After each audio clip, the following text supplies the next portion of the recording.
Investors are leaving Robinhood. But before you go ahead and do that, there are a few tax implications you must know about in order to keep the IRS off your back.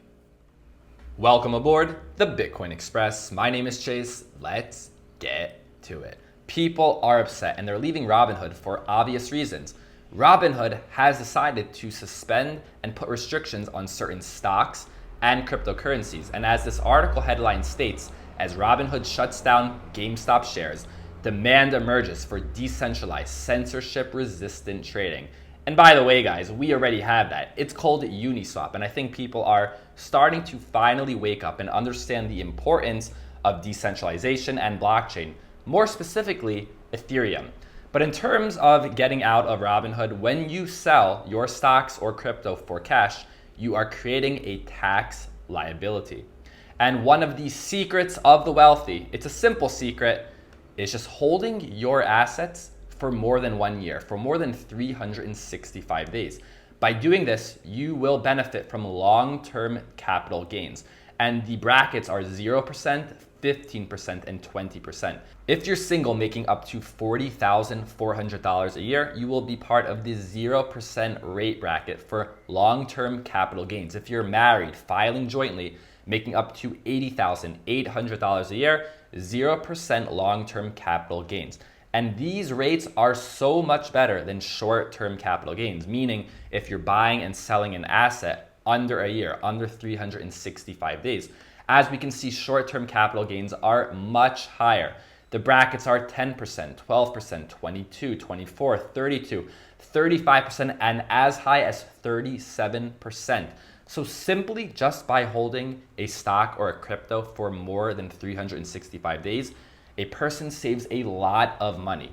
Now, in the case of Robinhood, when you take your stocks and your crypto off Robinhood, if you sell it for cash, you are going to remove this long-term capital gains. If you were already holding something for under a year, if you're already holding it for over a year, you'll still be benefiting from this long-term capital gains. So when it comes to stocks, if you're at a break even, you put in 1,000 and you're still at 1,000, you want to hold on to that in order to continue getting the long-term capital gains benefit. And you can do this on Robinhood. You can take your stocks and you can transfer them out. And I'm gonna leave directions in the description below if you wanna go ahead and do this, because it makes no sense to sell it for cash and then just take that cash, go to a new platform and buy that stock again. Of course, if you were planning on selling or trading these assets anyway, then maybe it makes sense. But if you were going to hold these assets for a longer period of time, definitely transfer your stocks out of Robinhood, especially if you're in profit, right? So if you're at break even or if you're in the profit and you were not planning on selling, transfer your stocks out of Robinhood. Now, if you're at a loss, there may be a benefit to selling it and creating a tax write-off, which we will get to. So now when it comes to crypto, we would assume the same thing. Why get rid of our crypto when we can just continue and hopefully get those long-term capital gains? The reason is because Robinhood does not support deposits and withdrawals for cryptocurrency. And this is something I have been speaking about on this channel for months. And every time I made those videos, people were writing in the comments, what are you talking about? This doesn't matter, who cares? I don't need the crypto. I'm never gonna take it off of these exchanges. And I think people finally are starting to understand. See, I don't make my videos out of thin air. I do my research. And when you have crypto that does not allow for deposits and withdrawals, this is a huge problem. It's massive. I can't even say how big of a problem it is if you don't have deposits and withdrawals. Not only is this happening, but also people find opportunities in crypto where maybe they want to earn interest and they want to send it to a new exchange or to a new platform. Same thing. They can't do that on Robinhood. The only way they can do this on Robinhood is sell it for cash, creating a tax liability. So again, let's talk about the person that put $1,000 into crypto, and if they want to leave, they must sell it, and they're still at 1,000. They're at break even, no tax liabilities, but now they need to start over in terms of waiting 365 days for long-term capital gains. But let's talk about someone that is at a loss. Let's say someone puts in $1,000 into crypto, and then when they sell it, in order to now bring it to a new platform, they're down $300. So on paper, for 2021, they have a $300 tax write-off. So let's say we're right here in the beginning of the year, January, February time, you have a $300 tax write-off.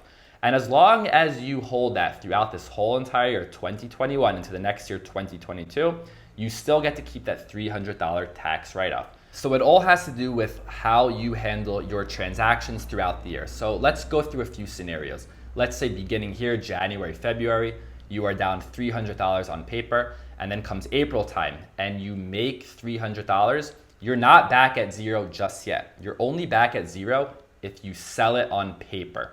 All right, so let's say again, we're at here, January, February, down 300, comes April time and we lose another 300. We would think we're down 600, but not on paper until we actually make a sale. So this can become an issue though when people are dealing with massive profits. First, I'm just gonna show you an example of $100 just to make it simple. And then I'll show you what it means when you're dealing with larger numbers. Let's say someone was on Robinhood and they made $100 when they sold, and now they transfer over to a new platform. For the year of 2021, they have a $100 profit, and let's say they are paying 20% tax. So they owe 20% of $100 for 2021. Now the smart thing to do would be to take the 100, put 20 aside for taxes, and then use the 80 to go back into the markets. But of course, this isn't practical. This isn't what we do. We would usually take full $100 and put it back into the market. Now, it's very important to monitor what a person is doing throughout the year. If they put back in that $100 in January and they just held it through the whole 2021 into the next year, 2022, and they didn't make any other trades, they owe tax on $100 gains for 2021. So if someone has $100 here in January, and then it comes April time and they lose that 100, if they sell it on paper, they're back at zero. If someone has a big number now, let's use the big numbers. They made $20,000 profits, right? That they're going to have to pay tax on for 2021. If they're up $20,000 because they already made that sell on Robinhood and they carry this out throughout the year, let's say they make it back here to December time and they lost all that $20,000, it just evaporated. It does not matter at the moment. Why? Because they did not sell it. On paper, for them to bring that back to zero, a person would need to sell at least before the calendar year in December. And then on paper, they're at zero. But this is what happened in 2017, 2018. Many people were trading cryptocurrencies. They were up massively, huge profits. All the way up to December, they were still up like crazy. But because they were making so many trades and creating tax liabilities, they already owed the tax. So comes December time, they're still up and they think this thing is going to the moon. I'm holding it, holding it, holding it. Comes the next year, in that case it was 2018, the market crashed and they lost all their money. So now they're there sitting with no money, no crypto. The IRS still wants their tax from the previous year. So whatever you do with your crypto, right? Stocks we spoke about, you transfer it out of the platform. But if you're getting rid of your crypto, if you're at a break even, all you're doing is starting over in that 365 long-term tax period. If you're at a loss, you can use that as a tax write-off. And if you're at a gain, just be aware that there will be tax implications. But luckily, we're in the beginning of the year. January, we're entering February. So there's a lot of time to monitor your progress. Just make sure when it comes December time, this is the most important month.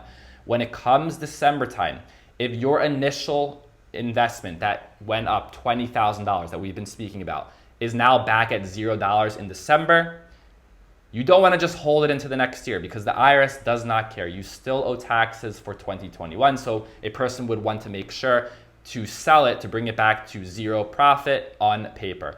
I know this is a bit complicated and it's a little bit difficult to explain. So if you have any other further questions, please put them down in the comments below. Like the video, subscribe to the channel. Thank you for listening, and I'll see you next time.